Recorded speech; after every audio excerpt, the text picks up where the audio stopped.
First of all, thank you all for being really obedient and silent.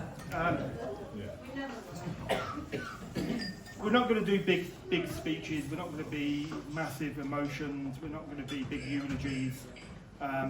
This is about celebrating Mum, and for us, having you all here is a big part of who we are. For me, Dad and Kerry,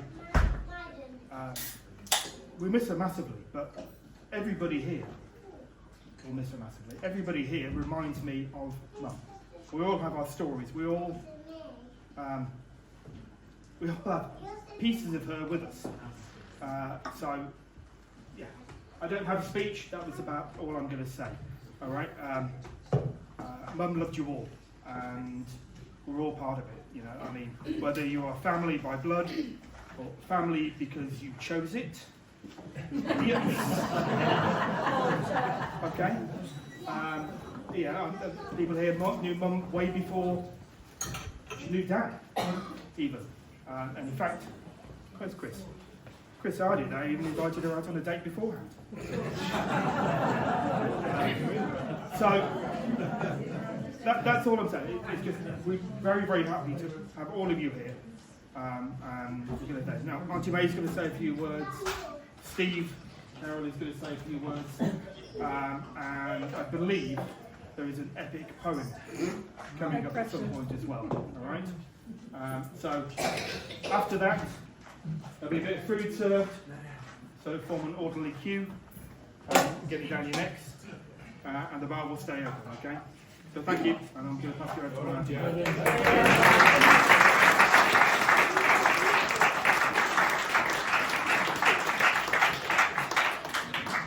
Okay, I hope you don't mind me reading this, people, because I can't remember everything. So, everyone here will have their own special memories of Helen. She touched all our lives and hearts in different ways. Helen cared about people, especially her family and her friends.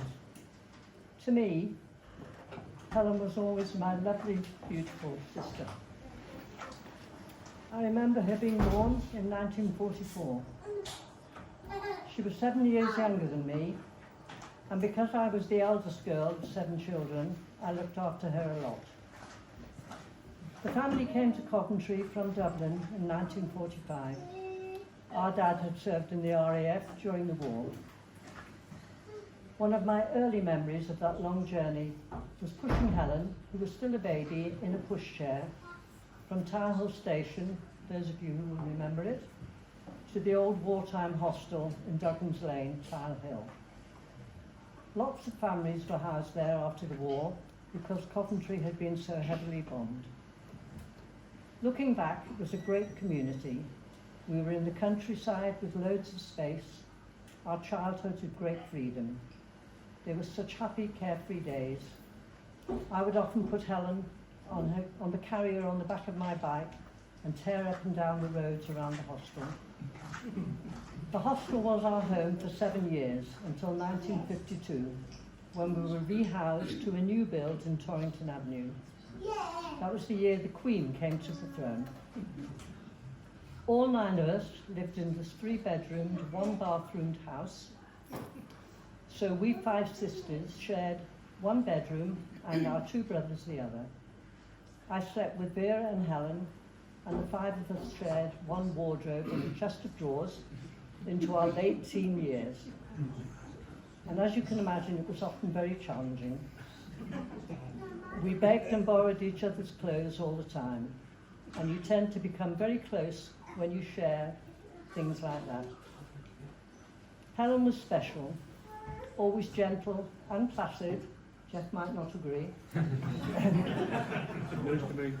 She never seemed to get into trouble like the rest of us, or maybe she was just good at keeping a low profile. She was 14 when I got married and one of my bridesmaids, and she complained bitterly about being the only one wearing short socks. When my babies came along, Helen and Bernie, were my chief babysitters, usually staying overnight or for the weekend. And on one occasion in Melbourne Road, Helen was carrying our newborn Simon down very steep stairs when she tripped and fell from top to bottom. It's me. It was you! Wrong sister! Wrong sister. 55 years of it. Luckily, she managed to hold on to him. And no harm was done. Sorry about this, Helen. Helen met and married the amazing Jeff.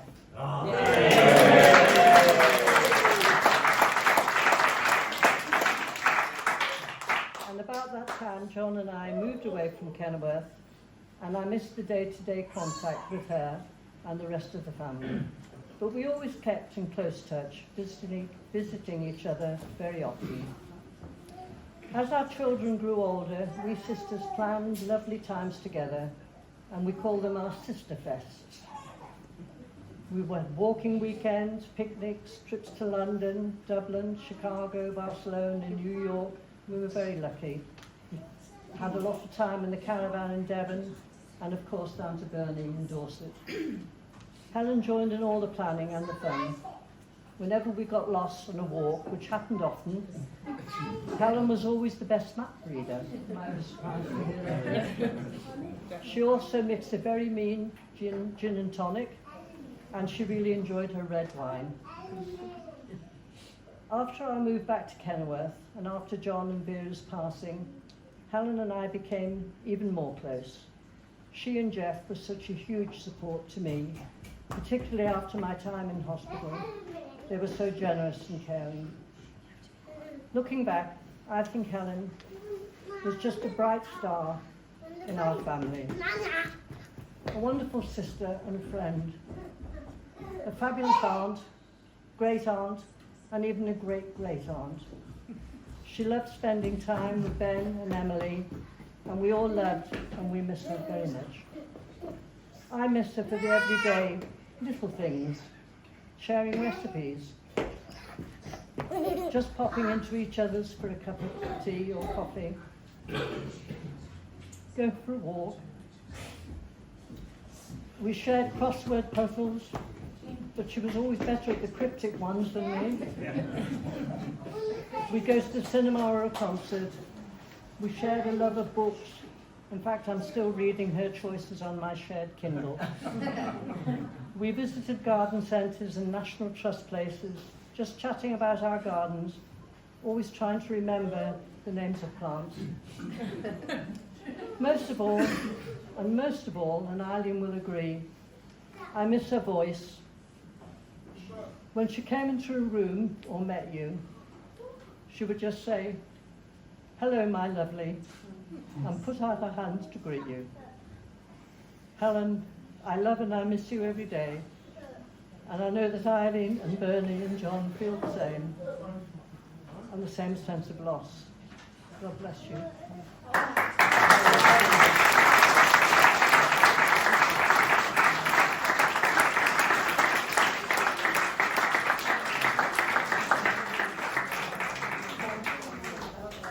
I'm really sorry, I apologise, I said there wasn't going to be any emotional speeches.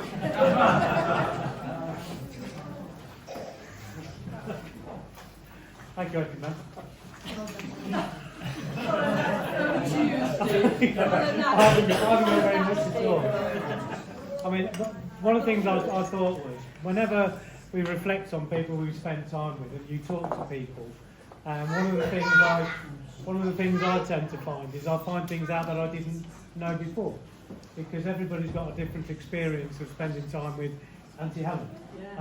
And when I was reflecting on tonight and Auntie Helen, about 10, 15 years ago, Mary Ann and I did a video of the sisters. We were looking at family histories, and we said, wouldn't it be great if we got a video of all the sisters while they can talk about their life?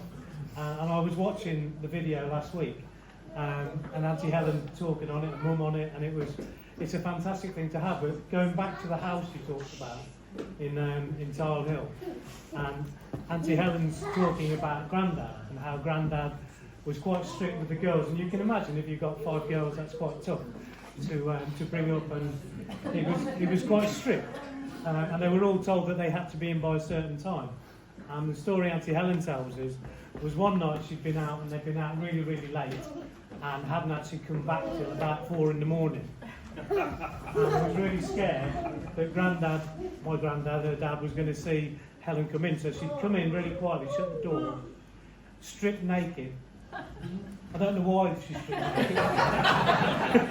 But she obviously thought that was a good idea. And then crept up the stairs, and as she got round the top of the stairs, Grandad came out. And met her on the stairs, and she said their eyes sort of met. And nothing was said, and they both went to bed, and it was never mentioned again. She got away with it. That's how to get away with it. Just be naked. And I think the other interesting thing, again, I found out just talking to people about what's gone on, was how Helen and Jeff met on their first date. So Roy over here, it was Roy's 21st birthday. And there was a party, and Auntie Helen was going with Chris.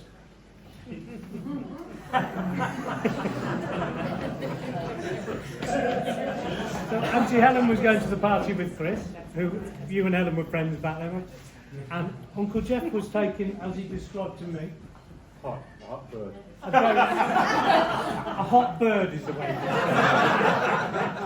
And he said they arrived at the party, and Auntie Helen was sat on the other side of the dance floor and Jeff was this side, and their eyes met, and Jeff thought, I fancy a bit of that. And he thought, actually, she's with Chris. So the right thing to do is I need to go and talk to Chris. So he did. He went and spoke to Chris and said, Chris, I've got this hot one with me. Is it okay if I see Helen? And Chris said, yes, I think that's what happened. And they swapped. Yes. And the rest is history. And the rest is history. A gentleman's agreement. So that was their first day. That was in 1966, World Cup year. I think the other thing, when I reflect on Auntie Helen and Uncle Jeff's life, I always thought they were dead cool of them growing up. They were like these. They had this group of, I call them like the hippie friends, is how I call them. They had like this 60s gang, and I remember. They're all over there. I know. And I remember going once with Mum, and they were all going off on a double-decker bus somewhere to Europe, and we all went off up Red Lane to see the bus, didn't we? And I just thought they were so cool. And then they had the pub, I wrote down the pubs actually, because it was the Cross first. There was a gang went to the Cross, and there was this fancy little room in the back that you had to be in the special club to be allowed in, which I think was this crowd here. And then you went to the Wyandotte, which again was quite a special little group, and then the Cottage, and then the Engine. But there's a common theme, which was pubs, really. I mean, our family, the Carrolls and the Burnses, went back a long way. We had Christmases together, we had holidays together. I remember Cadbury Smash, I don't know if people remember, Cadbury Smash in a packet. And Mum and Auntie Helen laughing and laughing because they were trying to make these mashed potatoes, just all lumpy, informable. Remember? Cadbury Smash. And then whenever we went on holiday, they always seemed to pick a beach that was, you'd park here and it was about 10 fields away. And then we had to carry all these bags and umbrellas. We had to carry it. Up and but great memories. And as Auntie May said, I think my lasting memory of Auntie Helen was how kind she was. And she used to look at me and just go, oh, Steve. Oh, it just reduced me to a quivering breath. Yeah, I think I loved Auntie Helen. I think everybody did. So that's my work, and we loved it.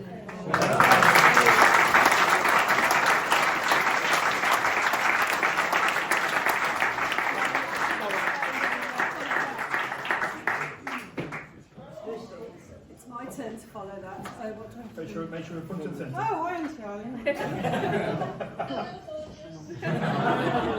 So for those of you who don't know me, I'm one of the many nieces. And I'm... Oh, okay, please come closer. Sorry. And indeed. And I've been known to write a poem to mark an occasion, so I've given it a try. I had to make some edits because of the rugby score. I wasn't expecting it. We should say, I'm very sorry, Mum. Yeah, sorry about We that. beat you. Anyway, so, my Auntie Helen Burns, née Butterley, I'd like to say a word or three. Moved from Dublin to Coventry, Nana propelling you all on a ferry and a train, you may have thought that life would never have been the same. All of you 7 kids in a couple of rooms, walking miles to school, second-hand uniforms. As you grew up, what a beauty developed, your face making heads turn, especially that of a certain Mr. Burns. A marriage followed many dates and excursions, and it's been a love story of epic proportions. Jeff and Kerry made your family 4. And there was a 4-legged creature knocking at the door. Morgan Mark I did not quite survive. Morgan Mark II brought your family to 5. It is very apt that we are celebrating your life today, remembering you in every way, because the boys from England and Ireland are throwing a ball. And judging by the full-time score, Ireland are not standing shoulder to shoulder, and they are not answering the call. Some of my fondest memories watching the rugby with you. I can't always pretend we always understood the rules, but Rob Kearney was easy on both of our eyes, so it was all cool.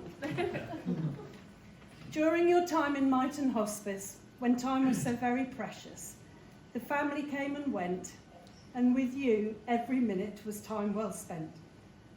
Ben and Emily, making pictures and mementos, Sarah pampering, painting fingers and toes, all the family making memories to hold.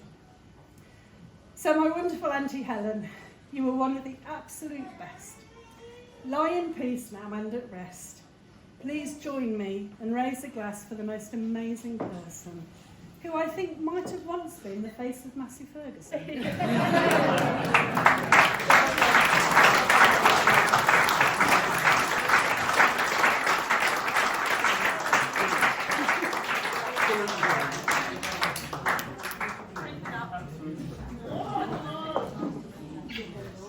What do you want now? We're going to start dishing food shortly. Okay, the bar's still open. Mine's a saddleback. Don't all jump up, okay? And, absolutely. Would anyone else like to say anything at all? Wow, really? Lovely. No? No? Okay, that's all good. If you would like to, please give us a shout. We'll ring a bell, and you can have a word to everybody. But otherwise, enjoy. Share the albums out that are around the table. There are some really embarrassing photos of me. And some great ones of Mum. So just enjoy. And again, thank you all for being here.